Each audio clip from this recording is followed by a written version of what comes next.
ভাই মেলা কমে বেচা হয়ে গেল না? ওই টাকা পাইছো তাই তোমার কপাল ভালো। ওই গরু চলে নাকি?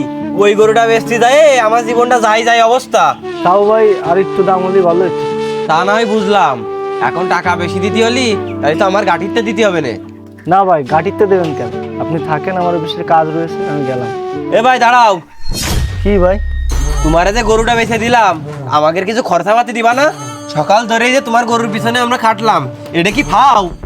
গরুটা আমার এমনিতে বেশি দিয়েছেন লসে, তারপরে আবার টাকা চান কিরম করে?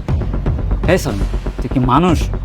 তুই হাটের তো ওই লোকটার কাছ থেকে 30,000 টাকা খেলে আবার সেই জায়গায় ধান্দা মারতেছিস কি জন্য? তুই চুপ করে থাক। ব্যবসা করতে গেলি এরকম একটু আড্ডু করতে হয়। ভাই তা টাকা না নিলে হইতো না? এর পরের বার তোমার ফ্রি গরু বেচে দিবানে। দাও, তুমি ওই জায়গাতে 5,000 টাকা দাও।